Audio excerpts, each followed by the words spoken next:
Wellness Fair. This is an annual event that we have here at MUC Wolfson campus. And what you are about to see is our semesterly event with Disability Pride Club called the Human Library. Yes, come on in. Hello, everyone. Hi, guys. Welcome, welcome. You are just in time. So, I'd like to introduce you all to a little bit about what we do at the Human Library here. So we have a panel with some wonderful, lovely people, and you're going to see some 4 tables back there. At these 4 tables, right after the panel, you're going to be able to sit down with one of our guests, along with one of our officers, and just have an open conversation about what it means to be disabled, and what it's like to be disabled. At each table, you will also see some free goodie bags, some stickers, some pins that you can take for free. And in the back table are some books that are a part of a new initiative here at Wolfson campus in Access Library. So in the Access department, we are having a full library with books written by and for disabled people, featuring characters that are disabled and just really representing our stories in ways that we haven't really seen before. So just give yourselves a round of applause for being here today. Thank you all so much for coming. All right, so before I get into everything, I would like to introduce my panel. I'm going to be asking you 3 to please introduce yourselves with your name, your pronouns, your occupation, if you're comfortable stating your disability, and what is something that you are proud of yourself for. I'll start off by saying, hi everyone, I'm Juno. I use he, him pronouns. I'm a sociology major, I'm a student here. I was diagnosed with spinal muscular atrophy, type 3. And one thing that I'm proud of is putting together this event for all of you lovely people today. Thank you so much for coming. Hello, my name is Zoe, also known as Mac. I use she, they pronouns. My occupation is I'm currently a student at University of Miami. I am studying psychology as well as gender and sexuality studies, and I'm hoping to become a clinical psychologist who specializes in neurodiverse affirming care. My disabilities are, I was diagnosed autistic, late diagnosed, about a year and a half ago. I also have POTS, which affects my standing and my heart rate and fatigue and a couple of other symptoms. I also want everyone to feel comfortable asking me any questions. I'm super open about everything, very open book. And one thing I'm proud of myself for is I'm very much a self-advocate and I advocate for my community. I'm also queer, so I just love being open and talking to people and really putting myself out there. And hello everyone, I am Kiki Mutis. I am the director for the Institute of Civic Engagement and Democracy here at Wolfson campus. My disability is that I'm visually impaired. I'm able to see, but I had to give up driving a few years ago. And if I don't say hello to you, it's because I didn't see you, not because I'm ignoring you. One thing that I am extremely proud of is to be a breast cancer survivor and to paddle with the most amazing women that I know, 2 of them in pink in the back. And we are powerful and we're strong and we support each other and we don't let cancer or a disability get in the way of doing what we want to do.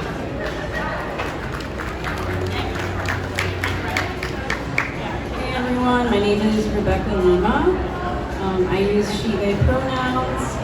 I'm a licensed clinical social worker, and I work a lot with queer, neurodivergent, BIPOC community.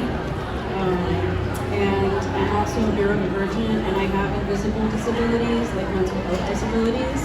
And also am the mom of an autistic teen, so I just really like to help my community, and I'm really big on community and collective care and just bringing people together. And I'm excited to be here with you all.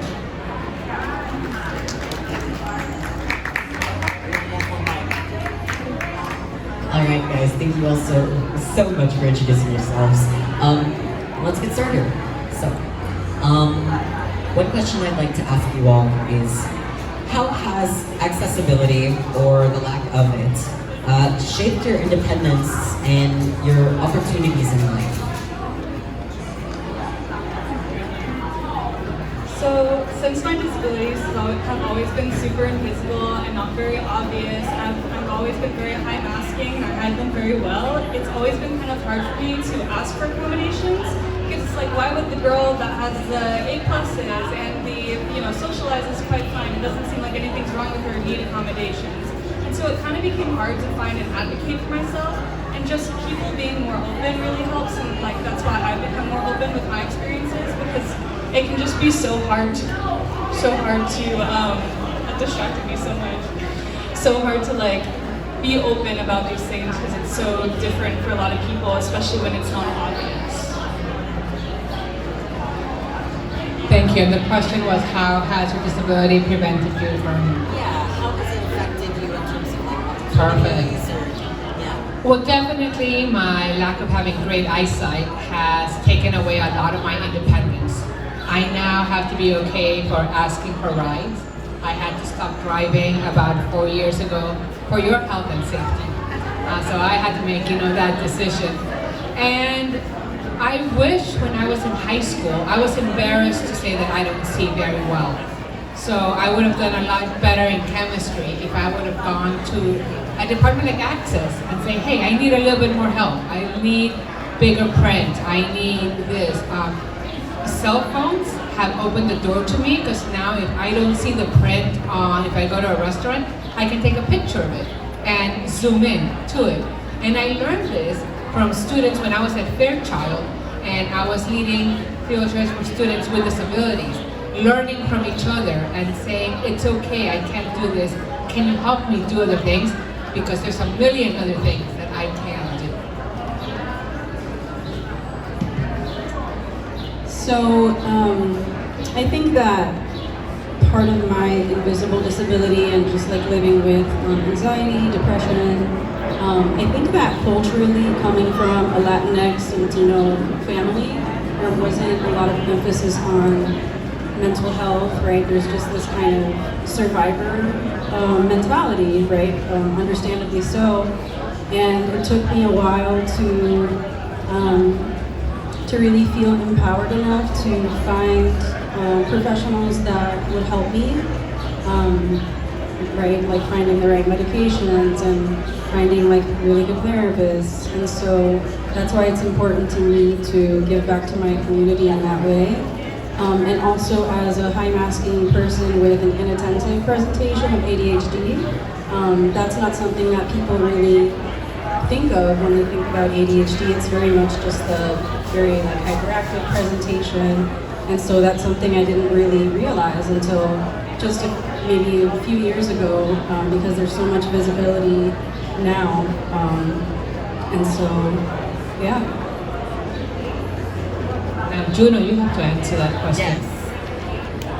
So I was gonna say, for me, I want to take a sort of positive approach to it because we don't see a lot of disability joy when we talk about our issues and what we go through in life. But for me personally, I never really saw myself as a disability advocate. I never thought that that was something that I could do. Once I got to college, I had to learn how to advocate for myself in ways that I never had to before. And it's opened the doors for me to do so many incredible things. I mean, right now, leading this panel for all of you is something that I never anticipated I would ever get to do. I recently created the Accessibility Committee here through Student Government Association. And through that committee, we are working to build some ramps right here because if you notice, there's a step right there to get down and out. And whenever I'm tabling for events, whenever I'm doing things like this, there is no way for me to get in and out of this area without either jumping over that little like area over there. Whenever there's sometimes a DJ there, there's like this bump that they put over cables, and that is hell for me to get over. Or I have to go all the way around that building, all the way around, and it's just a hassle for me. So right now I'm working to build 2 ramps here to get on the site here. And another initiative that we started was, of course, the Access Library. So that's kind of opened doors for me that I never expected. Of course, I've had difficulties, but this is just one way that disability has impacted my life. So let's move on, and I'd like to ask you all, what is a misconception about disability that you wish more people would challenge or unlearn? I'd like to start and just say that one thing that I wish more people knew about us is that we're people. You know, we have our own everything. We're our own people. We are more than our disability. And just because we have a disability doesn't mean that we can't get a job. Doesn't mean that we can't be educators. It doesn't mean that, you know, we can't do anything else. We just learn differently, and the way that we interact with the world around us is different in compared to our able-bodied counterparts. But those are also some terms too that we need to get over. Something I hope that people will learn is that not all disabilities are visible and people do not owe you an explanation. And it's just like assuming that someone is not disabled or doesn't need a certain accommodation, or if someone seems to be struggling with something, not making it such an awkward deal for like, it can just be so awkward, and it's like I'll stand up and sometimes my heart rate gets so high I'll get super dizzy, and I need to sit down and be like, oh my god, what's wrong with you? Are you okay? It's like, okay, just give me a minute, I'm fine. And just being able to be open but not being so like, I don't even know the word for it, but it just gets so awkward sometimes. Anxious, yeah. But just being able to know that not all disabilities are visible, but when they are visible, don't like, almost feels like don't attack and be like, oh my god, what's wrong? Are you good? It's like, I'm okay, just chill. So this is not only from me personal, but having worked at Fairchild with students with special needs. When people associate that just because you have a disability, it means that you're not as intelligent as others. You know, I remember working with some students and she had cerebral palsy, and it was so hard for her to communicate. But when I was able to understand what she said, she asked me one of the most intelligent and deep questions that anyone that I had ever worked with regarding to pollinators. So associating a disability with intelligence. You know, for some people, it's just a little bit harder to get our thoughts across. We may stutter, we may, you know, not be able to articulate as well, but, you know, you are very bright and you are very capable. It just takes you a little bit longer to express yourself.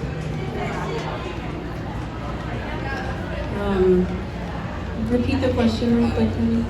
What is like some misconceptions or ideas about disability that you wish people would unlearn? Or, Yeah. yeah. I think that with mental health disabilities especially, there's a lot of shame that people feel, and sort of are, you know, people are shamed into just not feeling like they are legit with their disability, you know, because it's not visible. So I think that's something I would really like to see more people talking about, right?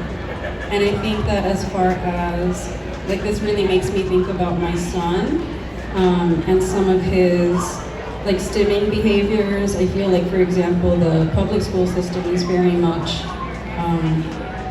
not caught up to date with some of the visibility and the research, you know, having to do with things like stimming and just, like you said, expressions of joy from neurodivergent people. So stimming is self-stimulating behaviors. So yeah, so that, like, you know, they might be really excited and like move their hands, and, you know, there's still a lot of people that believe in things like ABA, which is not totally, I'm not dissing it, but, you know, it kind of is the only modal of therapy that is, the benefit is not for the person who is receiving it, but rather the people around them, to kind of make them more palatable for society. And so I think we should really just embrace things like that, and as just that's another way of communicating for different people. So. Thank you so much. Our next question is, if you feel comfortable, of course, could you talk about a time when you had to fight for accommodations that should have already been in place? How did that impact you, and what do you wish that there was instead in that moment? If there's a specific moment that you could think of that you struggled with because there should have been something there. In my case, these ramps, they've sincerely been the bane of everything. Every single event that I've done here, I've always been struggling to get in and out of this area. And this is like the main place that we do events or tabling or things like that. Having to go back and forth constantly because there wasn't a ramp here. I'm lucky enough to be in a position where I can fight for that, where I can really make change, but everyone is also. It's just a matter of speaking up. Whenever you have an issue, whenever you have something, there is always going to be someone out there to help you. And especially now with this committee, with this club, you have people out here. We're fighting for you. And we've got you. But is there any moment? I have a really good one.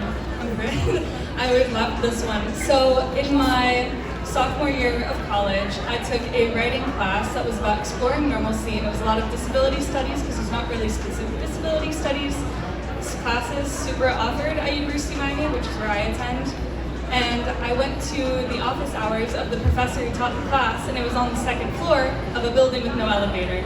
I can take stairs, but it's like, I call it like spoon theory, like I run out of spoons, which is like my amount of energy I get for the day. And it takes me a lot of energy to get up these stairs, not because I'm out of shape, not because I don't work out enough or eat well enough, but because of my POTS, my heart rate gets really high and it really affects my fatigue and chronic pain. And I had to go upstairs to talk to a disability studies class professor, which I think is just so ironic. It's just so insane to me that that was something that happened. I'm like, really? Like the stairs up to the disabilities class professor's office? So that's just one example, and they go, oh, but you can walk, right? Like you're not in a wheelchair, or you can go upstairs. And it's like, it's not about that too, because what if I couldn't? And it's so frustrating when you start seeing through the lens of accessibility and see how many ways that people aren't accommodated.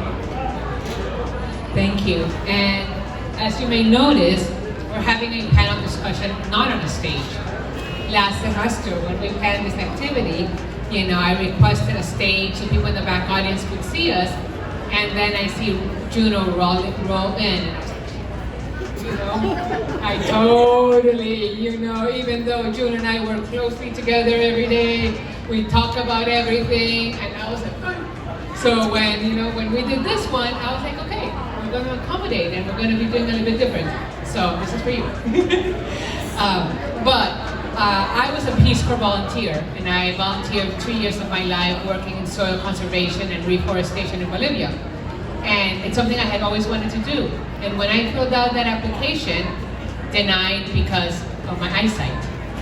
So I had to go to doctors, and I had to get things signed, and I had to fight saying, I am able. If I am able to walk across the streets of Miami with this traffic, I am able to live in a rural town in Bolivia. And oftentimes I've been denied certain activities because of my eyesight. So it is okay to speak up. They're not going to be able to do everything, and who knows if things are going to change politically right now a little bit. But, we're going to try to do as much as we can. So, this takes me back to grade school. I really struggled. I really struggled a lot, and I don't think anyone suspected that I was neurodivergent. And so, again, I was made to feel like a lot of shame for not understanding certain subjects, and just didn't really receive the extra support that I needed. And so now I really advocate a lot for my son.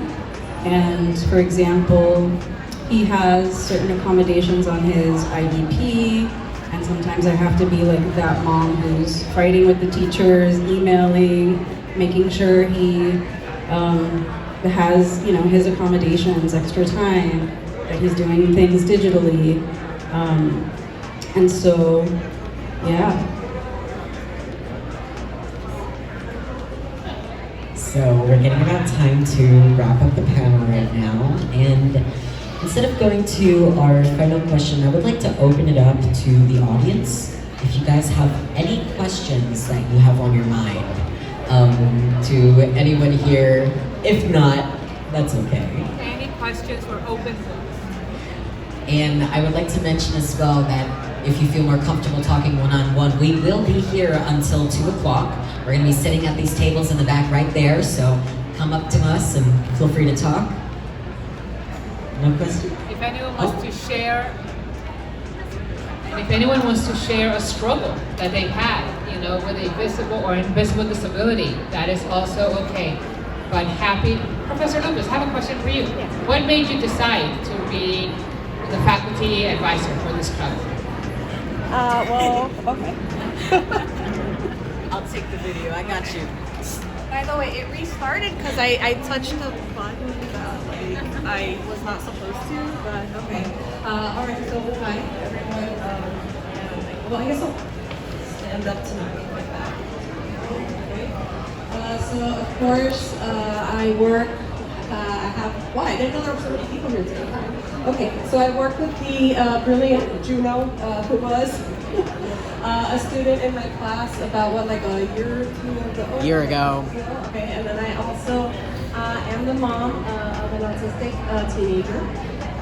So yeah, and I just feel that the population of people who have a disability, whether or not it is visible, it is growing, right? And I think a lot of it has to do with conditions that maybe that we as humans have always had.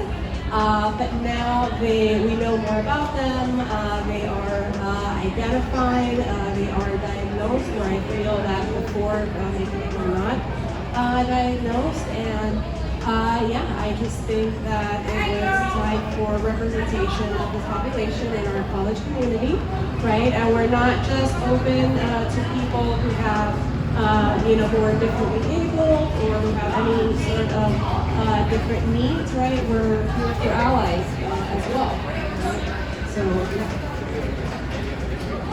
Juno, I have a question. If students wanted to join the Pride with Disabilities Club, there's a club that you do a lot of amazing activities, and it's one where you strongly advocate for rights. How would they contact you, or how can they become part of this club? Because you're graduating, so you need someone to take over the leadership role, correct? So I do need folks to come and take over. I have some people here and there that I know. I have my vice president, Tommy, in the back. He's staying as vice president, so he's gonna be here with us. And of course, we have Professor Lopez. She's sticking with the club, but if you're interested in getting to know more, staying in the loop with us, we have flyers in each of the tables with QR codes to our WhatsApp group chat that I highly recommend everyone join. But we are also on the Changemaker Hub. If you just search up the Disability Pride Club, you'll see our group. And I believe my email is on there, so if you want to contact me directly, I'm there. We also have an Instagram. It is at Disability Pride Club. I need a social media person too. If anyone is interested in getting involved with that, we need that really badly. So thank you all so much for coming by. I really appreciate this turnout and all of you for coming and enjoying, and of course my lovely panelists for coming and volunteering your time. But I would like to share with you all an exclusive opportunity. Disability Pride Club, we are partnering with the Miami Film Festival. So we are going to be giving away 2 free tickets and some lovely discounts to the world premiere of the movie Espina. It is a movie about a paraplegic man, Jonathan, planning a holiday before his spinal surgery when he recruits a down-on-her-luck actress and a cynical playboy from Mexico City to Panama City. And they have a trip funded by donations meant for his surgery. As this unlikely trio ventures into Panama's wild side, it becomes no longer clear if Jonathan chose his destination for diversion or to avenge a long-held grudge. So, the film will be having 2 screenings, one on April 5th at 8:15 p.m. at the Silver Spot Cinema, which is right here in downtown, and we'll be having another one on April 10th at 9 p.m. at MDC's Kubik Center. If you would like to learn more about the film and how you can get your hands on those tickets and discounts, I would highly recommend you all join us in the WhatsApp group chat or come to our meeting on April 2nd at 12 p.m. to 1 p.m. Join our WhatsApp to learn about the updates for the location. You can find the QR codes on the tables, like I said, and P.S. If you would like to have the discount code, I have it right now. It's actually just PRIDE. That's it. That is the code. So if you would like to get some discounted tickets to the Miami Film Festival, just use the code PRIDE, PRIDE, and you will get some discounts. We have books, we have knowledge, and we'll be here until 2 p.m. Thank you all for coming by.